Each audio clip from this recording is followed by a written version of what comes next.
4 acontecimientos de vital importancia en la historia de la humanidad que nos van a ayudar un poquito a entender esto de tiempo, lugar, señales, etc.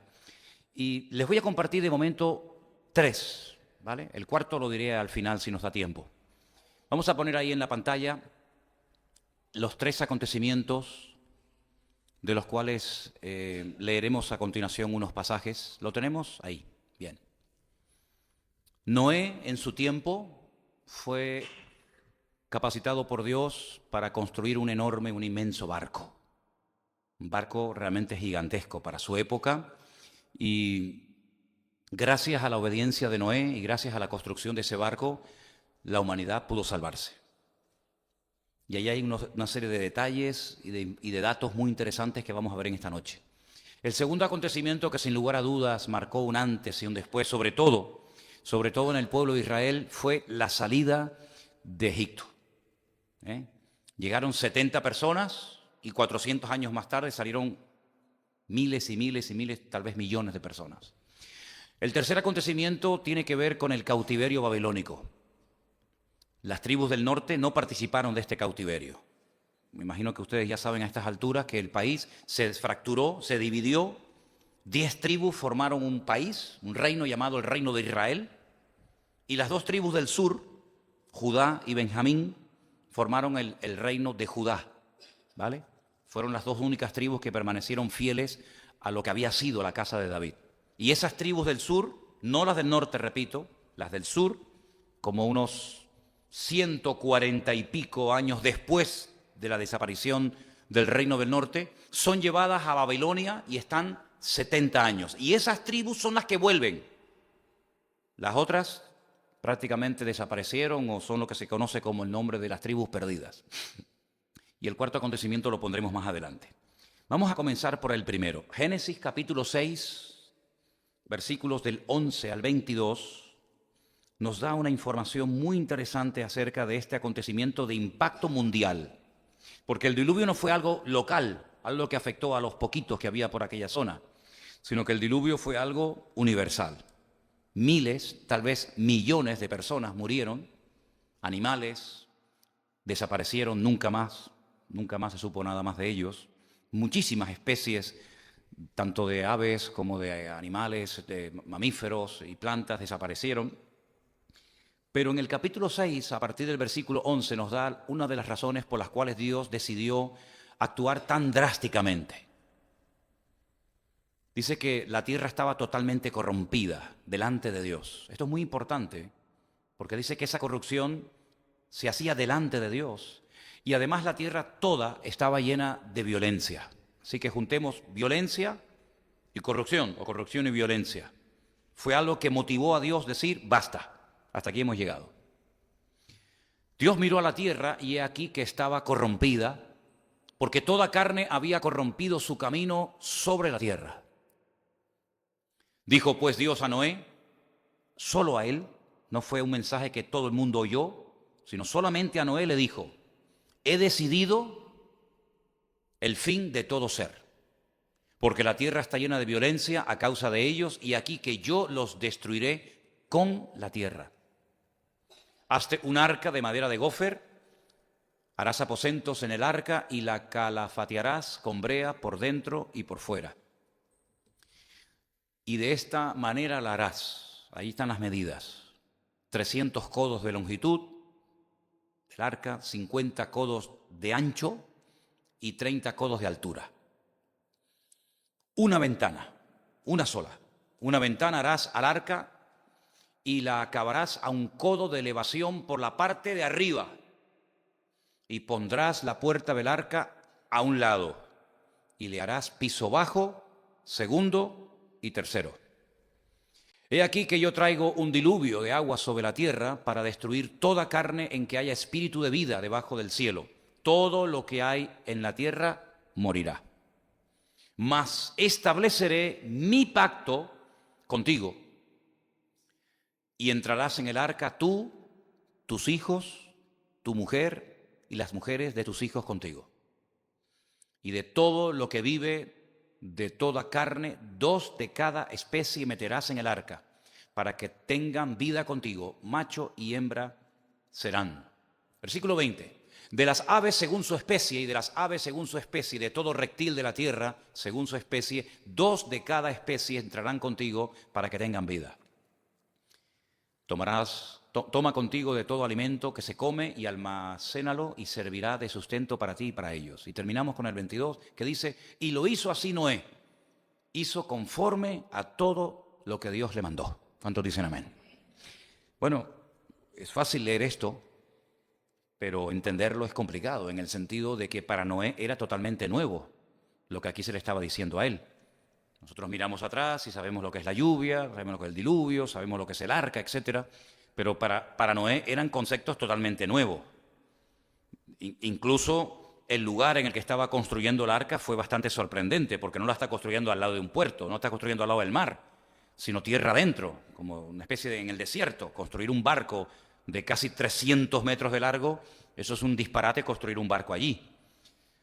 Bueno, sin lugar a dudas, aquí detrás de todo esto tiene que haber una sabiduría del Señor realmente especial, porque si a mí me dijera el Señor que construyera un barco con algunos hermanos, yo no sé si eso al final flotaría.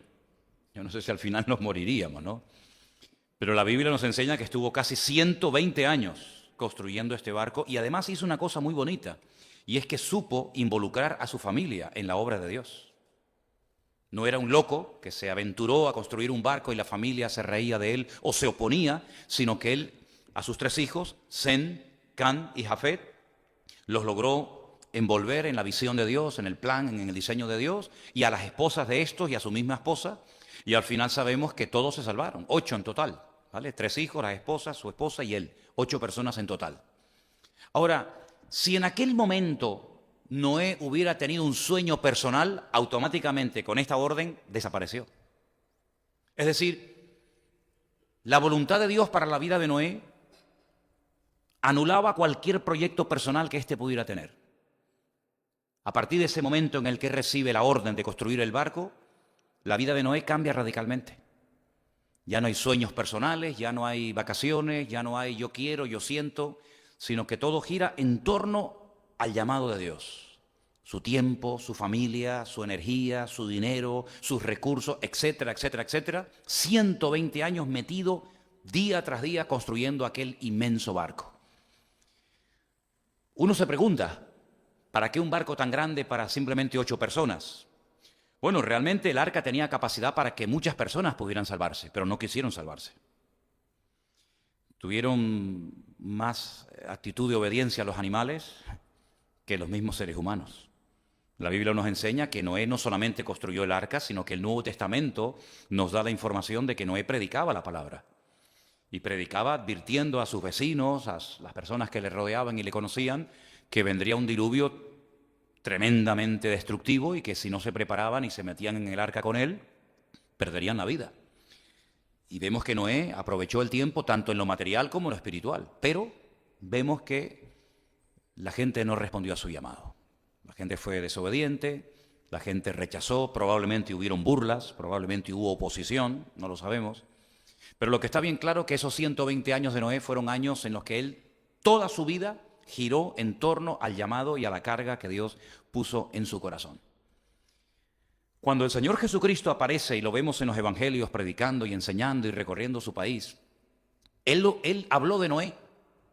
Quiero recordarles que el Señor Jesucristo mencionó a unos cuantos personajes del Antiguo Testamento. No sé si en este momento serías capaz de recordar 5 o 6 personajes del Antiguo Testamento que Cristo mencionó. Pero uno de ellos fue a Noé. Noé dijo que cuando él volviera por segunda vez, los tiempos, la generación que precedería a su venida, sería como la generación de los tiempos de Noé. Y ahí nos agarramos otra vez al famoso texto, ¿qué es lo que será? Pues lo mismo que fue. Y ahí nos podemos dar cuenta de que para conocer lo que va a hacer Dios en el futuro, hay que conocer lo que Dios hizo en el pasado. Porque conociendo el pasado podemos conocer el futuro y el futuro es casi el reflejo o la sombra de lo que ya ocurrió en el pasado. Lo que pasa es que nosotros vivimos, digamos, en un aspecto, en una dimensión de tipo espiritual y lo que ocurría en lo material en el Antiguo Testamento es lo que después vemos nosotros en una forma espiritual, ¿verdad? Pero la misma violencia, la misma corrupción, la misma inmoralidad que había en los tiempos de Noé se volvería a ver. De hecho, ya lo estamos viendo, no es algo que nos toma de sorpresa, ¿verdad? Lo que quiero destacar con este acontecimiento universal, donde murieron miles de personas, es que Noé sabía perfectamente lo único que podía esperar ver en su tiempo, y era un diluvio. Él no podía tener ningún otro tipo de sueño, ningún otro tipo de ambición personal. Por ejemplo, para hacer un paréntesis, ¿saben que el rey David, que él sabía perfectamente a lo que el Señor lo había llamado y a lo que no lo había llamado, a lo que lo había capacitado y a lo que no lo había capacitado, él tuvo en un momento particular de su vida un sueño personal, un deseo, que era el de construir una casa para Dios, construir un templo. Un profeta, el profeta Natán, le dijo en un momento determinado: adelante, haz todo lo que Dios ponga en tu corazón. Sin embargo, la Biblia nos enseña que no era la voluntad de Dios que este hombre se dedicara a construir un templo.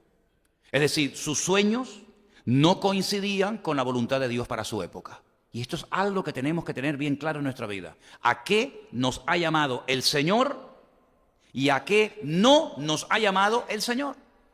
Por eso yo siempre he dicho, y creo que lo he demostrado con mi ejemplo, y es que imitar lo que otros hacen para obtener los resultados que otros han obtenido, para mí es lo más ridículo del mundo. Para mí es lo más ridículo y absurdo del mundo, porque lo que tenemos que descubrir cuál es el plan y el diseño de Dios para nuestra vida y adaptarnos y amoldarnos a lo que Dios me pide a mí, no a lo que le pide a otro. El argumento de que, bueno, esa persona ha hecho tal y tal cosa o ha descubierto tal o cual método y le funciona, gloria a Dios. Pero Noé no tuvo que imitar a David, ni David a Salomón, ni Salomón a Abraham, ni Abraham a Josué, sino que cada uno descubrió el tiempo en el que vivía, y el tiempo va acorde a las señales de tu tiempo. Hay señales que son típicas de ciertos y determinados momentos, y hay otras que no. Y hay un texto que descubrí en estos días, leí en estos días, que nos va a ayudar mucho para entender lo que intento enseñar en esta tarde. Y está en Mateo, capítulo 12. Versículo del 38 al 41. Repito, Mateo 12, del 38 al 41. Ahí nos da una clave muy interesante para entender esto de tiempo, lugar, señales, etc. Entonces, respondiendo algunos de los escribas y de los fariseos, diciendo: Maestro, deseamos ver de ti, ¿qué? Señal. Queremos ver una señal. Él les respondió y les dijo: la generación mala y adúltera demanda señal. Esto es muy importante, ¿eh? Porque tal vez ustedes conocerán a creyentes que siempre están buscando y pidiendo señales. Bueno, pues dice la Biblia que la generación que pide señales es la generación que tiene dos características. Es una generación mala y es una generación adúltera.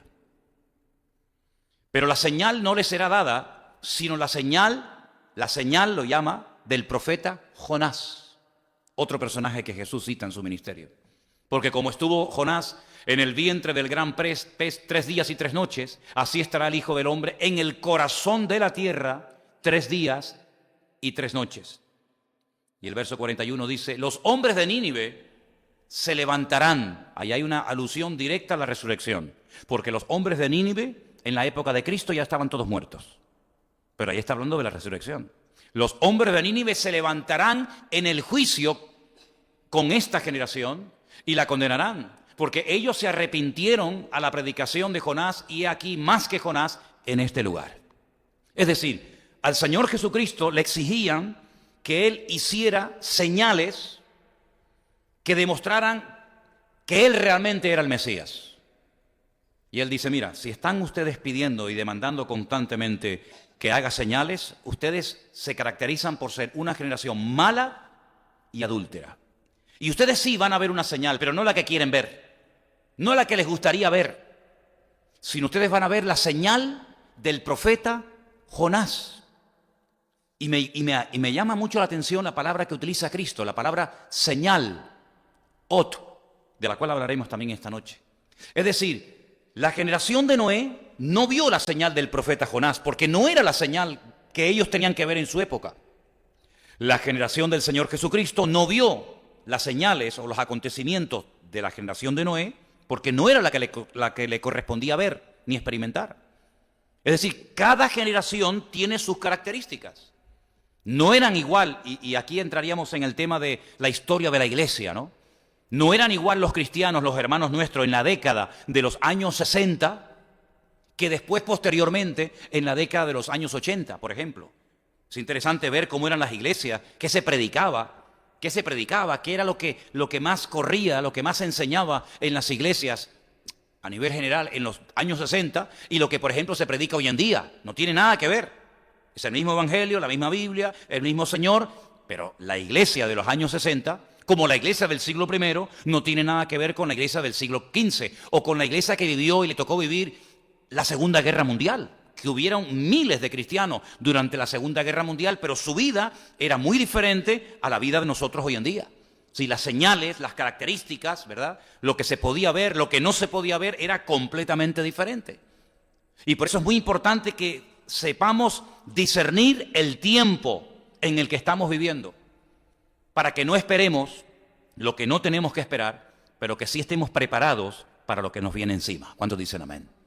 Entonces, ¿por qué pongo el ejemplo de Noé? Porque Noé es el típico personaje de la Biblia que Dios le cambió la vida y le dijo, no, lo que va a pasar es esto, esto y esto. Pero fíjate, cuando Jesús habla de él, dice algo muy interesante. Dice, como estaban en la época de Noé casándose y dándose en casamiento y no entendieron, me gusta mucho esa expresión, no entendieron hasta, sí, llegó un momento que sí entendieron. Dice, pero entendieron ya tarde, hasta que vino el diluvio. Ahí comenzaron a entender, ahí comenzaron a darse cuenta que lo que Noé les había dicho era verdad, pero antes no entendían nada, pero cuando entendieron era demasiado tarde.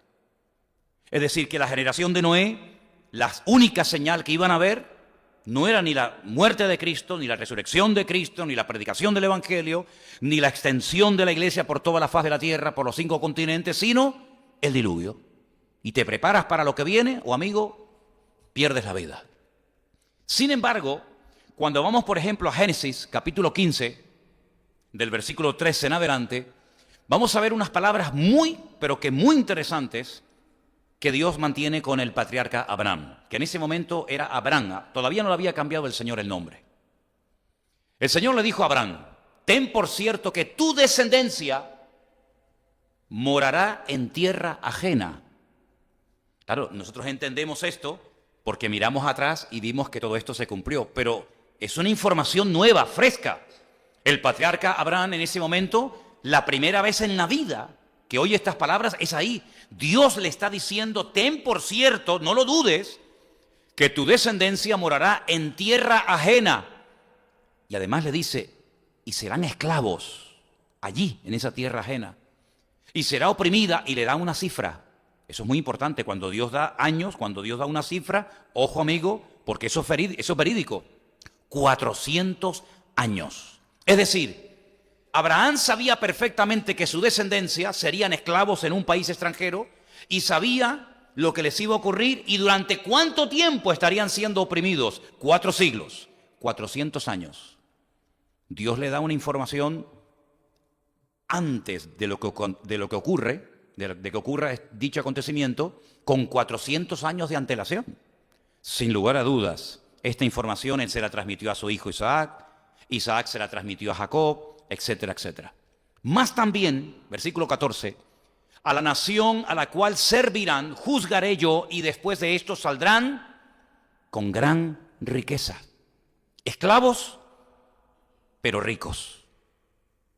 Y esto me llama mucho la atención, porque no es normal que después de 400 años de esclavitud fueran una de las naciones más ricas del mundo.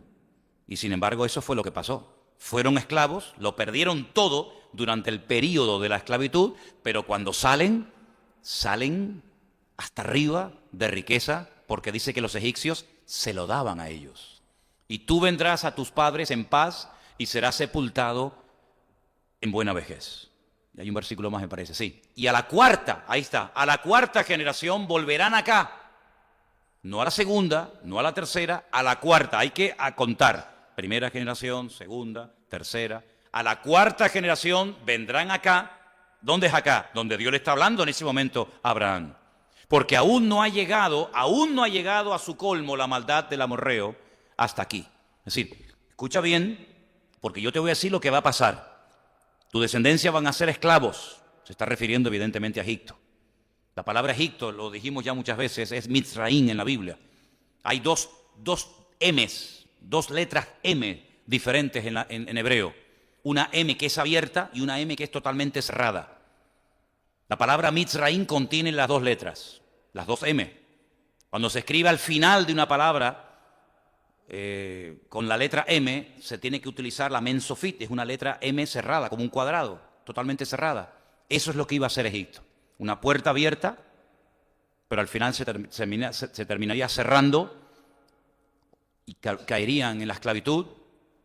Y después de 400 años, yo los sacaré, pero no los sacaré de cualquier manera, deprisa y corriendo, sino los sacaré con gran riqueza y volverán otra vez aquí y este país será vuestro para siempre. Si los datos que le está dando el Señor a Abraham son espectaculares.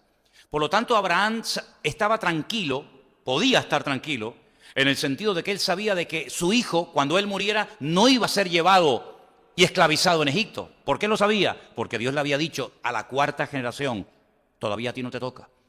Abraham sabía perfectamente cuánto tiempo su descendencia estarían esclavizados en Egipto. ¿Cómo lo sabía? Por los datos, por la información que el Señor le había provisto previamente. Entonces, él se preparó y preparó a su descendencia para lo que se le venía encima. Y vuelvo a repetir, si no sabemos el tiempo en el que estamos viviendo, no vamos a saber qué es lo que Dios va a hacer y qué es lo que Dios no va a hacer. Haremos una mezcla y estaremos esperando cosas que no van a ocurrir o a la inversa. ¿Por qué dice la Biblia? Velad y orad, velad y orad, velad y orad, para que acá el día no os sorprenda como ladrón en la noche. Es decir, el creyente del siglo XXI que somos nosotros tiene que saber que no vamos a ver la señal del profeta Jonás, que esa fue una señal para la generación de Cristo, que no vamos a ver la liberación de la esclavitud de los hijos de Israel de Egipto, no vamos a ver el diluvio, sino que veremos otro tipo de señales que ellos no vieron, pero que nosotros sí veremos. Y por eso es muy importante saber, el lugar es muy importante, pero también el tiempo. Y el tiempo marca la señal y la señal me indica el tiempo en el que estoy viviendo. Hay otro tercer ejemplo que os quiero poner, también de fechas, de datos, y se encuentra en Jeremías, profeta Jeremías capítulo 25. Dice en el versículo del 11 al 12, Jeremías 25 del 11 al 12, y dice así: toda esta tierra será puesta en ruinas y en espanto. Eso es lo que hay, amigo. Eso es lo que hay, es lo que Dios ha decretado. Toda esta tierra será puesta en ruinas y en espanto. Servirán estas naciones al rey de Babilonia, ¿cuántos? 70, no 80, no 120, no 50, 70 años servirán al rey de Babilonia. Cuando sean cumplidos, ni antes ni después, amigo, cuando sean cumplidos los 70 años, castigaré al rey de Babilonia y a aquella nación por su maldad, ha dicho el Señor, y a la tierra de los caldeos y la convertiré en desierto para siempre. Capítulo 29, verso 10, 29, 10, para aportar más información, dice, así ha dicho el Señor, cuando en Babilonia se cumplan los 70 años, otra vez reitera la cifra, cuando se cumplan los 70 años en Babilonia, yo os visitaré y despertaré sobre vosotros mi buena palabra para haceros volver a este lugar. 3 acontecimientos. El diluvio, el Señor le dijo a Noé cuándo lo iba a producir y cuánto tiempo estaría en el arca. La salida del cautiverio en Egipto a través de Moisés, a la 4ª generación, ¿verdad? Y el cautiverio babilónico que se llevaría a cabo sí o sí por 70 años. Ahora pueden entender ustedes, cuando Daniel está en Babilonia, que fue llevado cautivo cuando era joven, junto con otros muchos, dice que leyendo en los libros, evidentemente los libros del profeta Jeremías, él sabía que el tiempo estaba a punto de cumplirse, porque el Señor había establecido un tiempo, y el tiempo eran 70 años. Cuando se cumplan los 70 años, se acabó el cautiverio y ya el Señor nos volverá a llevar a nuestra tierra. Por eso les decían los profetas, habitúense, acostúmbrense a vivir allí, no estén todos los días orando, Señor, sácanos de aquí, no se amarguen, no se depriman, porque por mucho que oren, por mucho que ayunen, por mucho que hagan guerra espiritual, como lo llaman algunos, Por mucho que se pongan, de aquí no van a salir hasta que se cumplan 70 años. Yo he visto con mis propios ojos en Jerusalén muchas veces a grandes grupos de cristianos, con sus pastores al frente, orando allí en el cótel, en el famoso Muro de los Lamentos, para que no venga la gran tribulación. Y para mí es perder el tiempo. Porque la Biblia nos enseña que lo que tiene que venir vendrá, ores o no ores, lo esperes o no lo esperes. No podemos modificar lo escrito. Tenemos que discernir lo que está escrito y pedirle sabiduría al Señor para saber cómo vivir en lo que nos corresponde tocar, ver, sentir y experimentar. Si usted está en el cautiverio en Babilonia, no pierda el tiempo orando y ayunando para salir la semana que viene. Señor, castiga a los babilonios, reprendo al diablo de Nabucodonosor, ato a los poderes infernales, que nos saque. Estás perdiendo el tiempo. Como muchos cristianos pierden el tiempo orando por cosas que no van a ver en su generación. Pero parece que la oración es como la llave maestra, que todo lo que pedimos, Dios sí o sí nos lo tiene que conceder, y nos equivocamos, amigos. Nos equivocamos. Cuando, por ejemplo, Elías dijo, no va a llover, no va a llover. Oren, reprendan, ayunen, revuélcanse, hagan guerra espiritual, traigan el evangelista famoso de no sé qué sitio, hagan un congreso de guerra espiritual, traigan a quien ustedes quieran, aquí no va a llover en 3 años y medio. Así que no perdamos el tiempo. Entonces la iglesia, nosotros hoy en día, cristianos del siglo XXI, tenemos que saber cuáles son las señales que vamos a ver y las que no vamos a ver según el tiempo y el lugar en el que vivimos. Porque de lo contrario vamos a hacernos una expectativa falsa de cosas que no van a venir y nos podemos llevar grandes palos por no habernos preparado para lo que el Señor dice que sí tenía que venir. Primeramente tenemos que discernir el tiempo y captar el mensaje de mi tiempo, de mi generación. Actuar en consecuencia, repito, discernir el tiempo, captar el mensaje y actuar en consecuencia al tiempo en el cual Dios me ha puesto. ¿Cuál es la señal o señales que veré en mi tiempo y cuáles no? Porque la señal indica el tiempo y el tiempo indica la señal. La palabra señal es una palabra que a mí me llama mucho la atención. Es una palabra simplemente de 2 letras en hebreo. Es la palabra ot. Y he buscado esa palabra, señal, en diferentes pasajes de la Escritura y la he encontrado en 3 lugares muy interesantes. Por ejemplo, Génesis 4:15, ahí aparece la palabra señal o la palabra ot. Y dice así, le respondió el Señor, ciertamente cualquiera que matare a Caín, 7 veces será castigado. Entonces el Señor le puso un ot, le puso una señal en Caín para que no lo matase cualquiera que lo hallara. Claro, si te metes en internet y buscas cuál era la señal de Caín, vas a escuchar de todo. Unos dicen que hasta Dios le puso una letra de su nombre en la frente, otros dicen que lo convirtió en negro, y vas a escuchar todo tipo de explicaciones habidas y por haber. Pero yo digo una cosa, hermanos, ¿y cuántas veces tengo que decir esto? Lo que no dice aquí, ya lo puede decir el Papa de Roma, que no tiene ninguna credibilidad. Lo que dice aquí, toda. Lo que dice fuera de aquí, ninguna. ¿Cuál era la señal de Caín? Nadie te lo puede decir, ni los judíos te lo pueden decir. ¿Sabes por qué? Porque la Biblia no lo dice. Y lo que la Biblia no dice, ¿cómo se atreve alguien a decirlo? ¿Cuál es su fuente de información? Cuando nuestra fuente de información es la palabra de Dios. Ella es la fuente, de aquí sacamos nuestra información. No es que yo siento, a mí me importa un pepino lo que usted sienta, querido. Es que yo tuve un sueño, me da igual lo que usted tuvo. Toda experiencia, toda declaración que hagamos y que salga por nuestros labios tiene que ser avalada por la palabra de Dios. Si la palabra de Dios no le avala, no le confirma con textos bíblicos su declaración, no sirve de nada. Por lo tanto, sabemos que Dios le puso algo, una señal, un ot a Caín en su vida, de tal manera que lo protegió de que alguien lo matara. Pero ¿cuál es esa señal? Nadie lo sabe. Pero que fue tremendamente efectiva, pues también es cierto. Porque la Biblia dice que el Señor se la puso para protegerlo de que lo mataran. La segunda vez que aparece esa palabra en la Biblia la encuentro en Génesis también, capítulo 9, versículo 12. Y esa es una señal que todos sí hemos podido ver y sabemos a lo que nos referimos. Dios dijo, esta es la señal del pacto que yo establezco entre mí y vosotros y todo ser viviente que estará con vosotros por siglos perpetuos. Solamente era eso. Había una fotografía, ¿no? ¿Saben cuál es esa señal? El arco iris. Ahí la tenemos.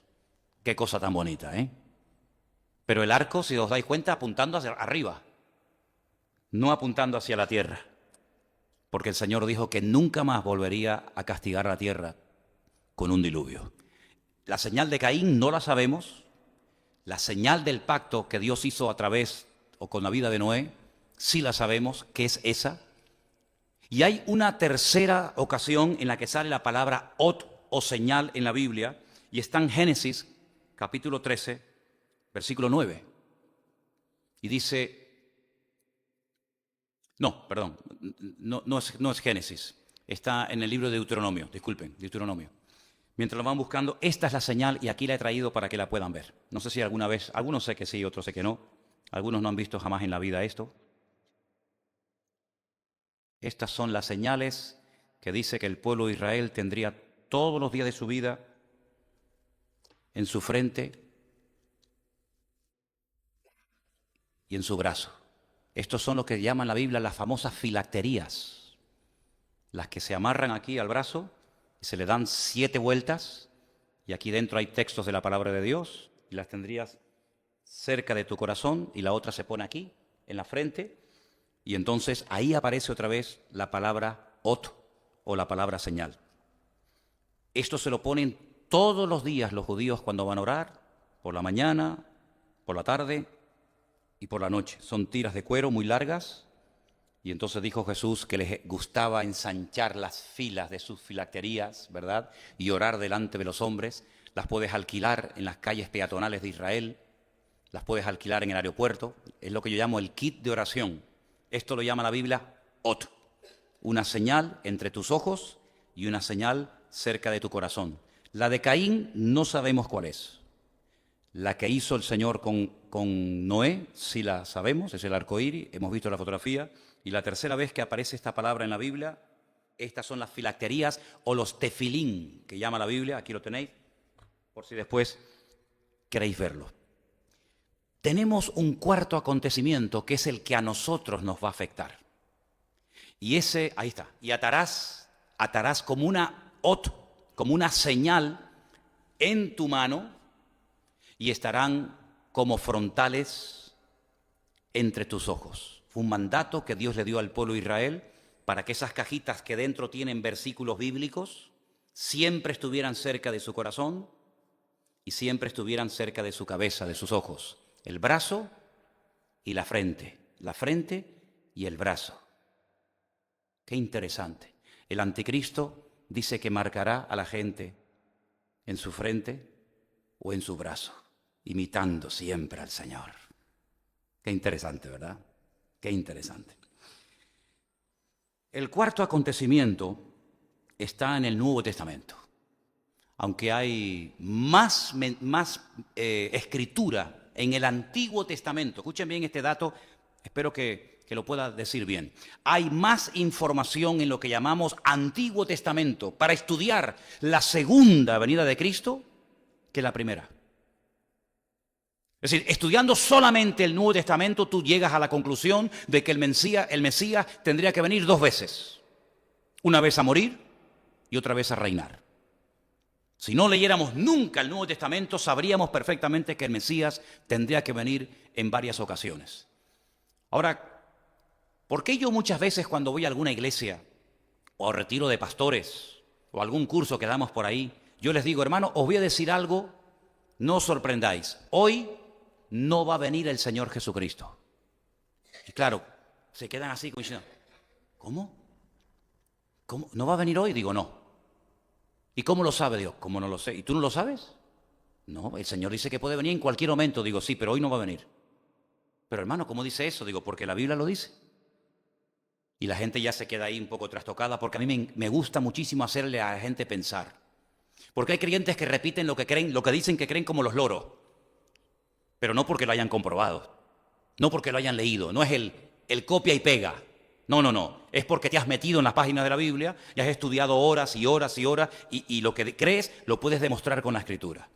Hay un pasaje extraordinario en el Nuevo Testamento que nos hace mucho bien en el sentido de que nos da la información de las señales o de las cosas que podemos ver en nuestra generación, en nuestro tiempo. Y está en 2 de Tesalonicenses capítulo 2, del 1 al 10. Preste atención porque esto es como una cadena. Como los eslabones de una cadena, ¿verdad? Uno te lleva al otro, el otro te lleva al otro y así sucesivamente. Escucha, con respecto a la venida de nuestro Señor Jesucristo y nuestra reunión con Él, no lo cambies hasta que yo te diga. Os rogamos, hermanos, escuchen bien, con respecto a la venida del Señor Jesús, hay 2 palabras en el Nuevo Testamento para hablar de la venida de Cristo. Una es la palabra parausía. Y otra es la palabra epifanía. Estamos hablando en griego. Una es la palabra que se utiliza para hablar de la primera venida de Cristo, que es la epifanía. Y otra es esta, con respecto a la venida, que es la palabra parausía, que es una palabra que se emplea única, repito, única y exclusivamente en el Nuevo Testamento cuando se hace referencia a la segunda venida de Cristo. Cuando Pablo está escribiendo esta carta a los tesalonicenses, ya Cristo se fue. Ya Él no estaba en la tierra como estuvo con sus discípulos.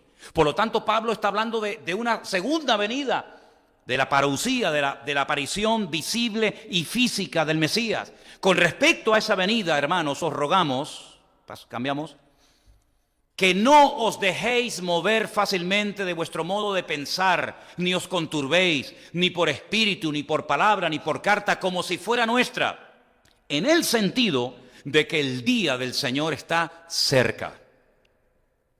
Nadie os engañe en ninguna manera, porque no vendrá. ¿Quién no vendrá? ¿De qué estamos hablando? Del Señor, ¿sí o no? De la venida del Señor, de la parucía del Señor. Él no vendrá sin que antes, Él viene, claro que viene, pero no va a venir hasta que venga la apostasía. ¿Lo veis o no? Y se manifieste el hombre de pecado y el hijo de perdición. Paramos. Hermanos, no se pongan nerviosos, no se preocupen. El Señor viene pronto, el Señor está cerca, pero no vendrá. Te lo está diciendo. Viene, que no se preocupen, que Él viene. Pero no va a venir hasta que pasen 2 cosas. La apostasía y se manifieste, se dé a conocer el hombre de pecado, el hijo de perdición. Primero, ¿qué es la apostasía? Dice el Espíritu claramente que en los postreros días algunos apostatarán de la fe escuchando a espíritus engañadores. ¿No dice eso una de las cartas de Pablo a Timoteo? La apostasía es la marcha atrás, la renuncia por parte de algunos que tal vez experimentaron, conocieron, probaron del don celestial, dice la Biblia, pero que dan marcha atrás, pisotean la sangre de Cristo, vuelven atrás, rechazan el Evangelio. También tiene que ver con el desmadre, con el descontrol, con todo vale. No hay principios, no hay valores, no hay moral, no hay nada. No hay absolutos, todo es relativo. ¿Te gusta? Hazlo. ¿Te cae mal? No lo hagas. La apostasía es el descontrol, la anarquía total y absoluta en el mundo natural y espiritual. ¿Eso ha venido? ¿Se ve eso ya? Hombre, por favor, solamente hay que dar una vueltita por nuestra ciudad en estos días, ¿no? Estos políticos que se van a desayunar con los pastores de vez en cuando, y que a algunos se les cae la baba. Es que tengo que decir esto, porque si no digo esto reviento. Estos políticos que van a desayunar con los pastores de vez en cuando y los pastores se empujan el uno al otro para salir en la foto, para que vean que salí con el presidente o con el alcalde de... Estos son los que están financiando toda esta basura que estamos viendo en estos días, que hasta muchos inconversos en estos días, hasta hoy mismo me dicen, oye, qué vergüenza tú, qué desastre. Levántate tempranito a la mañana y vete por aquí, por la zona del Parque García Sanabria, o del Don Quijote, o de la zona del estadio, para que veas vómitos, borracheras, parejitas jóvenes, chicas jovencitas totalmente destruidas. ¿Y quién potencia todo eso? ¿Quién permite todo eso? ¿Quién financia todo eso con nuestros impuestos? ¿Quién? Los mismos que van a los desayunos de los pastores. Los mismos. Así que por la mañana con Dios y por la tarde con el diablo, ¿no? Pues ¿qué te parece? La apostasía, el desmadre, el descontrol. Ya no hay principio. Tuve en Israel una semana y no vi ni escuché nada de noticias y fui el hombre más feliz del mundo. Me monto en el avión y me dan el periódico, y nada más abrí el periódico, en la primera página me encuentro: joven mata a su madre y se la come. ¿Dónde? Sería en África, ¿no? En Papúa Guinea. Sería en una tribu salvaje de África donde no ha llegado todavía el hombre blanco para que lo culturice. No, no, no, no. No, no, no. Aquí en España. ¿Pero esto qué es? ¿Pero esto qué es? Canibalismo en el siglo XXI en Europa. Como aquel que un día en internet anunció que se quería comer a uno y fue un bobo y le dijo: sí, yo soy, me presento voluntario, y se lo comió. Es que es alucinante. Eso es lo que dice la Biblia que vendrá. Como los días de Noé, que el Señor miró y dijo: ¿pero esto qué es? Desmadre, un descontrol total y absoluto.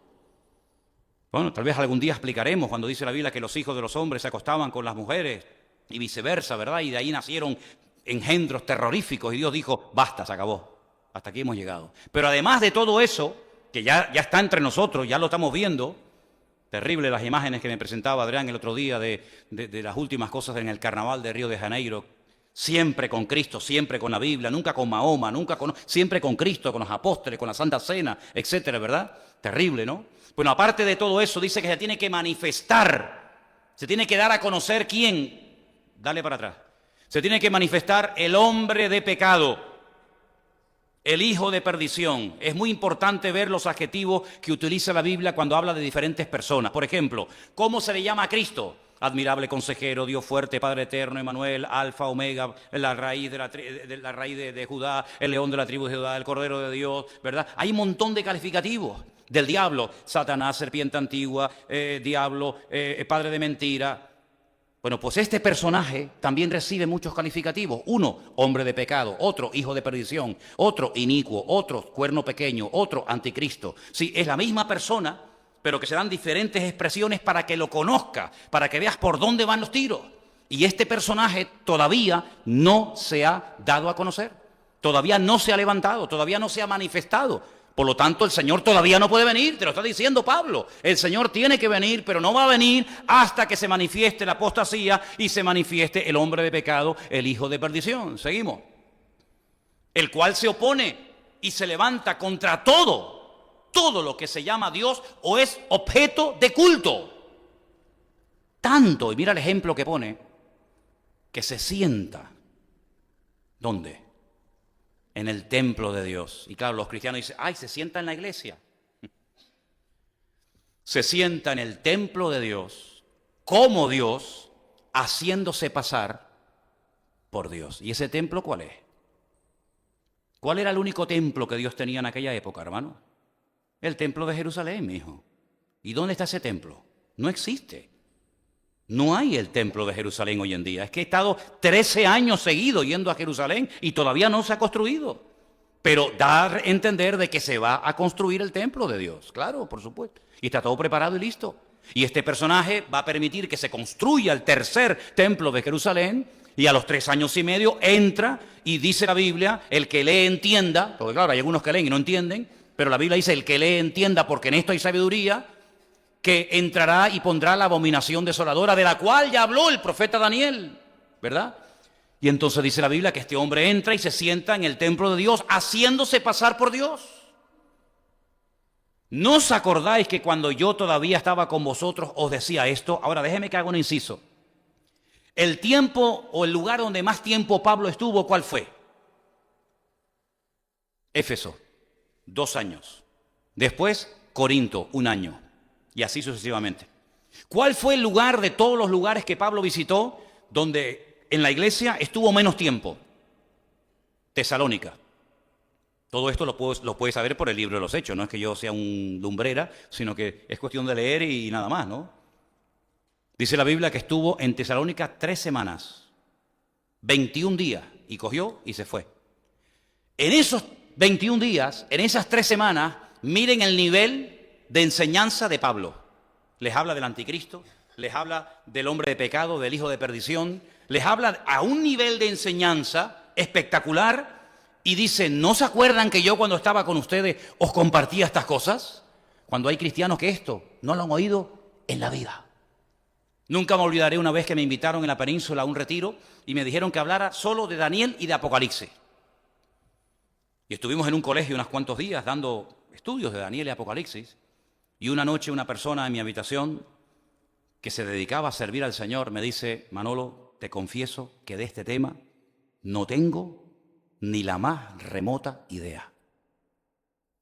Y es increíble ver cómo hay cristianos que se asustan cuando oyen la palabra Apocalipsis. Dicen: ay, qué miedo, yo no entiendo esto, y cogen y se van. Como si el Apocalipsis Dios lo puso en la Biblia para asustarnos. Como si el Señor nos puso el libro del Apocalipsis en la Biblia para volvernos locos. Al contrario, si el Señor puso el libro del Apocalipsis y las profecías en la palabra para alentarnos, para darnos ánimo, dice: alentaos y animaos los unos a los otros cuando veáis que todas estas cosas comienzan a suceder. El que no lo entienda no significa de que no sea una bendición. ¿No os acordáis que cuando yo estaba todavía con vosotros os decía todo esto? Ahora vosotros sabéis lo que lo detiene, a fin de que a su debido tiempo se manifieste. Recapitulamos. Hermanos, el Señor tiene que venir. ¿Amén? ¿Amén? El Señor tiene que venir, sin lugar a dudas, pero no va a venir hasta que se manifiesten dos cosas: la apostasía y el hombre de pecado. Pero a su vez, este personaje no se puede manifestar porque ustedes saben que algo lo está deteniendo. Y cuando eso que lo detiene sea quitado, entonces se manifestará. Te desafío a que hables con 5 cristianos y le digas: ¿usted sabe lo que está deteniendo al anticristo? Y te van a decir lo que a mí me enseñaron en el seminario de las Asambleas de Dios donde estudié: la iglesia. La iglesia detiene al anticristo, me decían. Digo, Y el día que le pregunté al maestro: ¿me podría decir dónde dice eso la Biblia? Me dijo: tengo muchas cosas que hacer, mañana te explico. Nunca me lo explicó. Porque no hay ni un solo versículo en la Biblia que diga que la iglesia detiene al anticristo. Ninguno. Suena muy bonito, ¿eh? Hombre, la iglesia, los cristianos, nuestras oraciones, la presencia somos la luz del mundo, la sal de la tierra, sí, todo lo que usted quiera. Pero hay un versículo concreto que diga que la iglesia detiene la manifestación del hombre de pecado y del hijo de perdición. No. Entonces otros te dicen: el Espíritu Santo. Cuando el Espíritu Santo sea quitado de la tierra, entonces se podrá manifestar el anticristo. Y como preguntes dónde dice eso en la Biblia, no sé lo que te va a responder el que te lo acaba de decir, porque no te lo va a poder demostrar.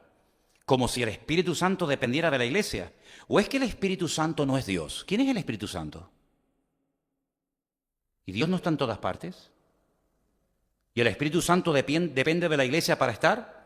En el principio creó Dios los cielos y la tierra, Génesis 1.1, Génesis 1.2, y la tierra estaba desordenada y vacía, pero el Espíritu de Dios se movía sobre la faz de las aguas. Luego no había iglesia, no había pastores, no había templo, no había nada, y allí estaba el Espíritu de Dios. Y así comienzan a decirte montones de cosas, pero dice la Biblia que hay algo que lo está deteniendo, a fin de que a su debido tiempo sea manifestado, porque ya está en acción el misterio de la iniquidad, solo que hay quien al presente lo detiene. Y ahora fíjate el artículo: hasta que Él a su vez se ha quitado de en medio, hasta que Él, no ella. La iglesia nunca es masculino. ¿Quién dijo eso? Por eso es un disparate cuando interpretan Isaías 53 como el pueblo de Dios, como el pueblo de Israel, porque ahí se trata en género masculino al personaje principal de Isaías 53, claro, porque el personaje principal de Isaías 53 no es la iglesia, no es el pueblo de Israel, es el Señor, es el Mesías. Y la iglesia nunca jamás ha sido tratada en forma masculina. La iglesia es esposa, la iglesia es novia, la iglesia es paloma, la iglesia es amiga, la iglesia nunca es género masculino. Pero ahí el artículo, ya me lo quitaron, pero ahí el artículo es masculino, tercer pronombre singular masculino, hasta que Él, no es ella. Bueno, pero da igual, ¿cómo que da igual? Da igual ella que Él. No, señor. Hasta que Él sea quitado de medio. Y ya no sé ni dónde estoy. Lo quitamos, lo destruimos. ¿Viene el anticristo o no viene? Hasta que Él a su vez se ha quitado de medio. Ahí estoy. Ok, venga, el 8. Entonces, cuando sea quitado, entonces se manifestará el inicuo. Otra palabra, ¿ves? Otra palabra para el anticristo. Dicho sea de paso, el único que menciona la palabra anticristo en toda la Biblia, ¿quién es? Juan. Muy bien. Juan solamente habla de él como el anticristo, el anti-Mashiach. el que se opone al Mesías, ¿vale? A quien el Señor matará con el espíritu de su boca y destruirá con el resplandor de su venida. Esto es imponente, ¿eh? Esto es tremendo este versículo, ¿eh? Lo que mata al anticristo es el brillo, el resplandor de la venida del Mesías. Qué tremendo, ¿eh? Inicuo, cuyo advenimiento, cuya aparición o manifestación es por obra de Satanás. Esas películas de Hollywood, que uno se acuesta con una mujer y nace el anticristo, que fue que el diablo se acostó con un... Hazme el favor. Hazme el favor. Con gran poder, ay mira, poder, señales y prodigios mentirosos. Menos mal que pone mentiroso. Es decir, ahí hay una clave. En los últimos tiempos habrán manifestaciones, señales, prodigios, milagros mentirosos. Pero no dejan de ser prodigios, no dejan de ser milagros, pero mentirosos. ¿Y quién es el que está detrás de toda mentira? Satanás, que a él se le llama padre de mentira. Oye, esto es un milagro. Sí, pero es un milagro mentiroso. ¿Por qué? Porque lo ha producido el autor de la mentira, que es Satanás. Me encontré una vez hace años a un pastor en Madrid que me dijo que el domingo en su iglesia había llovido oro. Interesante. Digo, y cayó mucho. Ese hombre, no era para recogerlo con palas, pero algo cayó. Además te lo puedo demostrar. Digo, ay, qué bien. Abrió así la chaqueta, se sacó, nada, un fisquito ahí de papel, así chiquitito, y me dice, mira.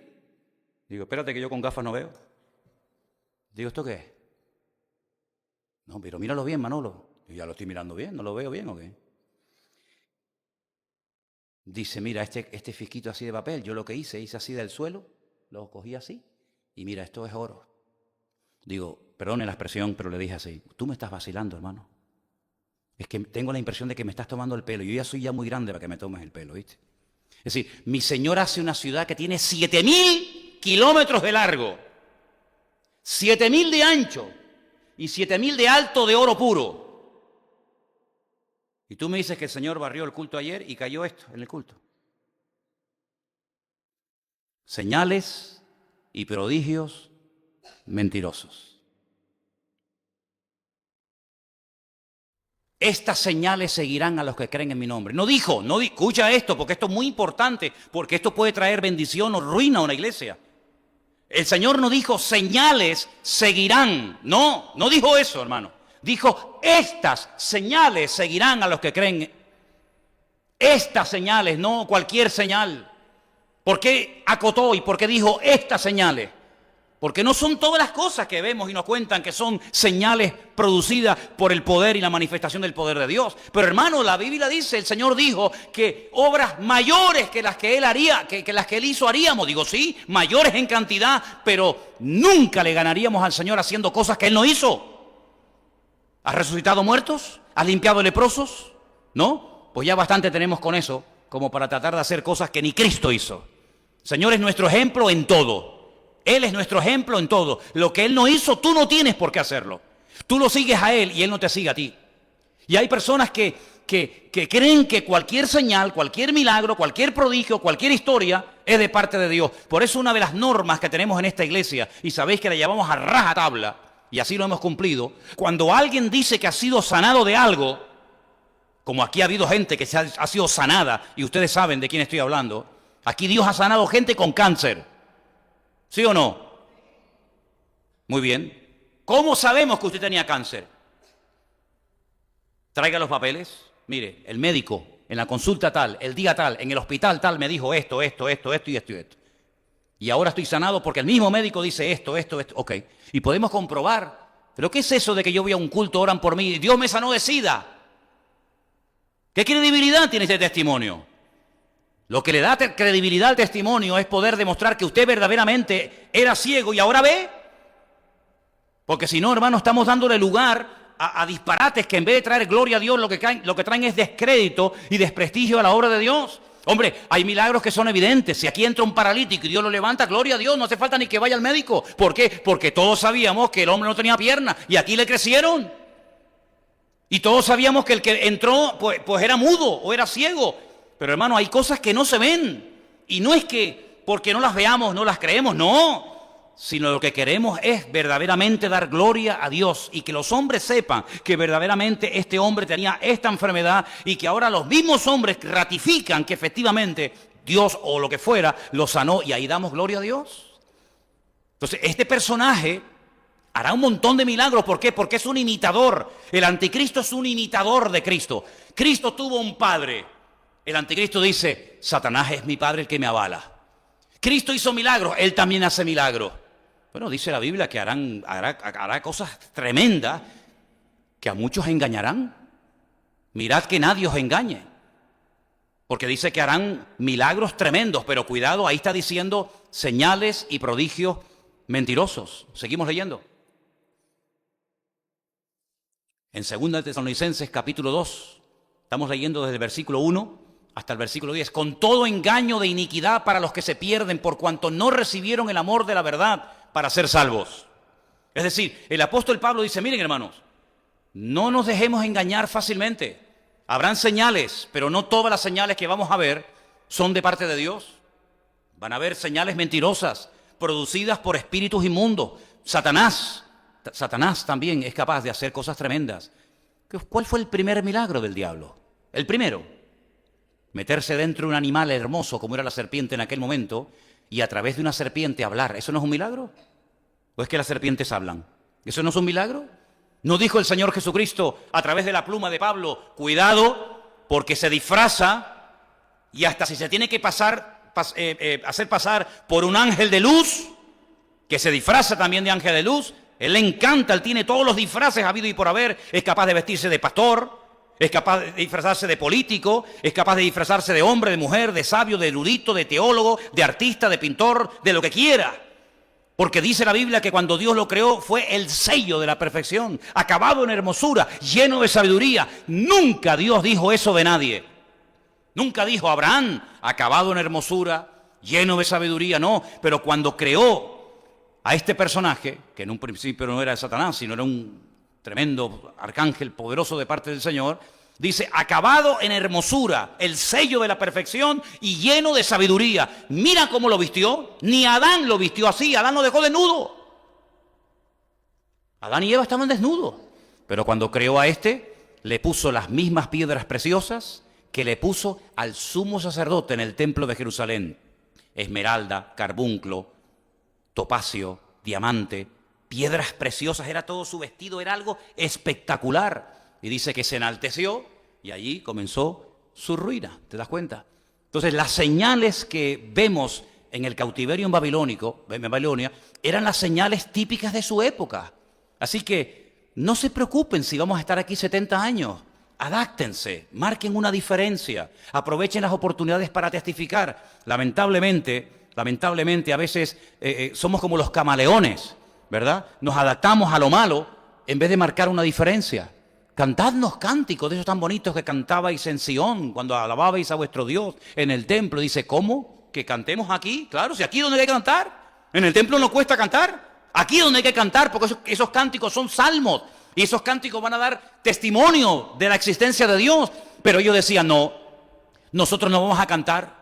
Nosotros no vamos a cantar a Dios, cántico a nuestro Dios en tierra de extraños. Y cogían los instrumentos musicales y los colgaban en los sauces y decían, ay, Jerusalén, Jerusalén, si me olvidare de ti, que pierda mi diestra su destreza y mi lengua se pega a mi paladar. ¿Cómo cantaré al Señor en tierra ajena? Pues si es ahí donde tienes que cantar, si es ahí donde tienes que marcar una diferencia, ¿te das cuenta?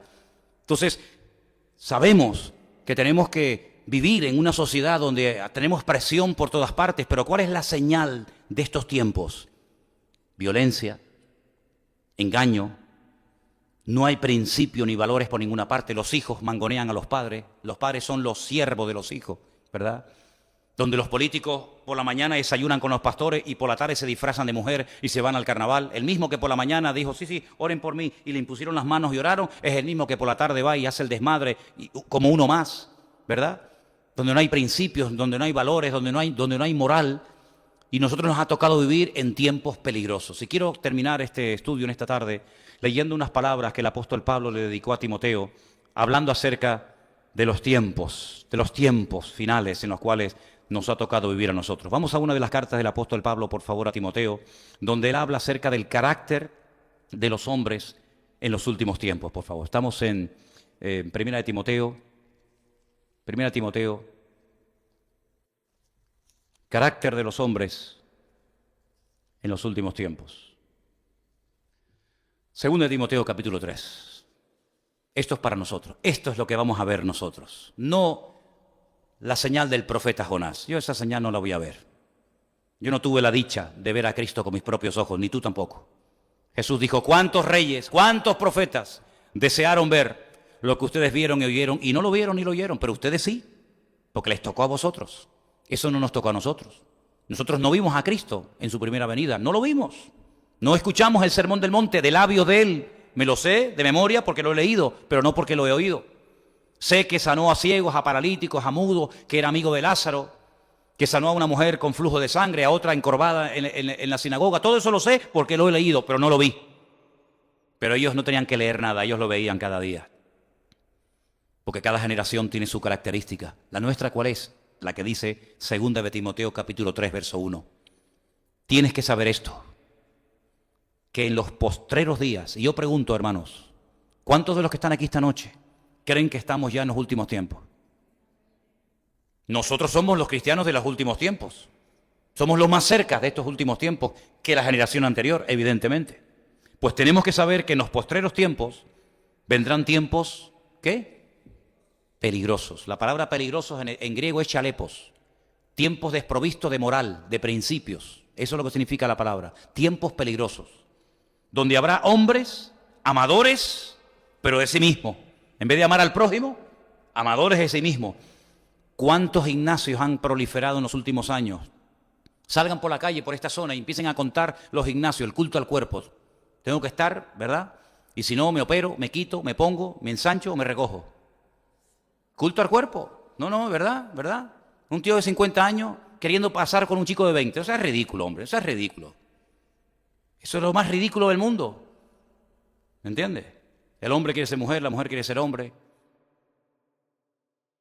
Amadores de sí mismos, donde ellos son el centro de atención. Mis medidas, mi ropa, mi cuerpo, mis labios, mi pecho, mi no sé qué, mi no sé cuánto. Impresionante. Y que haya cristianos que entren en este juego. Impresionante. Que haya cristianos que se gasten dinero en operaciones. Quítame aquí, ponme por allá. Yo te quitaba, sí, pero yo te quitaba otra cosa. Avaros, vanagloriosos, tiempo de vanidades. Nunca vio tanta vanidad como hoy en día. Mira los programas de televisión, unas vanidades terribles. Perdonen, pero me da asco toda esta sociedad en la que vivimos. Siento a veces asco de todas estas cosas, de verdad. Me siento como un bicho raro. Soberbios, blasfemos. Aquí, gracias a Dios, en Canarias no existe la costumbre, pero lo que hemos vivido en la península, ¿cómo se blasfema del nombre de Dios? ¿Cómo se blasfema el nombre de Dios? Los niños, en los colegios, por cualquier cosa. Ingratos, desobedientes a los padres. ¿Conocen alguno así? Impíos, sin afecto natural, implacables, calumniadores, intemperantes, crueles, aborrecedores de lo bueno, traidores, impetuosos, infatuados, amadores de los deleites más que de Dios. Tendrán, eso me gusta, tendrán apariencia de piedad, pero negarán la eficacia de ella. A estos evita. Estos que están ahora en el desmadre total y absoluto, son los mismos que después se ponen su frac, su chaqueta y su corbata con su bastón de mando y se van a las procesiones de Semana Santa en la laguna, con el Cristo de la Laguna, con la doña que está allí, un pueblo un poquito más abajo que va para el sur, ¿verdad? Los mismos que se desmadraron, los mismos que hicieron burradas, son los mismos señores que ahora con traje y corbata, con apariencia de piedad, sinvergüenzas. Tendrán apariencia, pero negarán la eficacia de ella. Estos son los que se meten en las casas y llevan cautivas a las mujercillas cargadas de pecado, arrastradas por diversas concupiscencias. Están siempre aprendiendo y nunca llegan al conocimiento de la verdad. Es increíble, no se enteran de nada. Hablas con ellos y dices, pero este hombre es pastor, pero este hombre es cristiano. Y no se enteran de nada. De la manera que Janes y Jambres resistieron a Moisés, estos resisten a la verdad, tienen respuesta para todo. Don Respuesta. Tienen respuesta para todo. Pero mira, hermano, es que la Biblia habla de santidad. No, pero mira, realmente no dice eso la Biblia. Pero mira, hermano, es que la Biblia habla de oración. No, pero tampoco te lo tomes tan a pecho. Pero mira, hermano, es que la Biblia habla de congregación. Sí, pues tampoco te pongas tan fanático ahora que parece que... Es impresionante. ¿Conocen gente así? Resisten a la verdad, corruptos de aquí, de entendimiento, flechas, vivos para los negocios, pero para la obra unos inútiles. Réprobos en cuanto a la fe, no irán adelante porque su insensatez será manifiesta a todos. Las ovejas a veces son más listas que los que están en los púlpitos. ¿Cómo puede ser eso? El pueblo común y llano tiene más sentido común que los jueces que tienen que dictar sentencia. ¿Cómo es posible que la gente diga, pero cómo es posible que este hombre ha matado, ha violado, ha quemado, ha torturado, ha hecho burrada y ahora está de permiso otra vez en la calle? La gente con más sentido común que los que tienen autoridad, pero autoridad para lo malo. Ojalá la utilizaran para lo bueno. No irán adelante, su insensatez será manifiesta a todos, como también la fue la de aquellos. Pero tú has seguido mi doctrina, mi conducta, propósito, fe, longanimidad, amor, paciencia, persecuciones. En otras palabras, hermanos, la maldad se va a multiplicar. No nos sorprendamos de que incluso diga iglesia de homosexuales. Y tú dices, pero ¿cómo puede ser esto? Y es que lo hay, hermano, y es que lo hay. Porque estamos viviendo en unos tiempos difíciles y peligrosos, donde estamos luchando como nunca antes contra corriente. Como nunca antes contra corriente. Y nosotros porque ya tenemos 2 dedos de frente y tenemos una edad, pero ¿y nuestros hijos? Esos niños pequeñitos que están en nuestra iglesia, que los vimos correr hace unos días ahí en el campamento, que entran y salen y corren cuando los metemos ahí adentro y decimos, bueno, los dejo a las 8 de la mañana y algunos los recogen a las 5 de la tarde. Y tú dices, ¿y dejo yo a mi hijo desde las 8 de la mañana hasta las 5 de la tarde en las manos de quién? ¿En las manos de quién? Locura. Ahora dice que van a castigar a los niños no saliendo al patio a jugar, para que aprendan y sepan lo que sufrieron las mujeres en su época. Pero ¿qué tarados tenemos, hermano? Pero qué tarados inútiles tenemos en este país. Este país se ha vuelto loco. Pero eso es lo que nos va a tocar ver a nosotros. Injusticias. Y hay una calma tensa en las naciones. Pero esto de un momento a otro sale por los aires, queridos hermanos. Hay una calma en los árabes, en Israel, el otro, el chanchanlú el gordito de allá, el otro, el del pelo para allá. Hay como una calma tensa, pero no nos engañemos, hermanos. Como los dolores que le vienen a la mujer que está a punto de dar a luz. Ahí la tenemos sentada, tranquilita, escuchando el culto, de repente dice, ¡ay! Y dice, sale que ya no hay marcha atrás. Exactamente le va a pasar a la humanidad. Estamos tranquilos, pero no nos confiemos, no bajemos la guardia, no creamos que, ¡ay, qué bien! No, hermanos. Esta es la calma que viene antes del huracán. Esa calma que dice, Dios, no se mueve ni una hoja, no hay ni pájaros, las hormigas se escaparon, no se oye nada y de repente te viene el huracán, amigo, y te arrasa con todo y te lleva a la casa. Pongamos la mirada en Cristo, porque la señal nuestra de los últimos tiempos, tiempos difíciles, tiempos peligrosos, tiempos de injusticia, tiempos de guerra, de rumores de guerra, etcétera, etcétera, etcétera. Pero el que persevere hasta el fin, ese será salvo. ¿Cuántos dicen amén? Aleluya, aleluya. Gracias, Señor. Gracias por tu palabra que nos conforta, que nos alienta, que nos anima. Gracias, Señor, porque es un ancla firme en medio de la tormenta. Y queremos pedirte, Señor, que abras nuestros ojos para que podamos entender que estos tiempos en los que estamos viviendo no queda otra más que consagrarse y comprometerse contigo, estudiar, escudriñar la palabra y vivir en orden. Ayúdanos, Señor. No es fácil, es difícil, las pruebas, las luchas de la vida, pero todo lo podemos en Cristo que nos fortalece. Tu palabra es viva y eficaz y tú has prometido estar con nosotros todos los días hasta el fin del mundo, Señor. Bendice nuestras vidas, nuestros hijos, nuestras familias y que estemos siempre cerca de ti, sabiendo que tú eres nuestro Dios todopoderoso, al cual honramos, servimos y por nada ni por nadie te dejaremos nunca. En el nombre bendito de Jesús. Amén.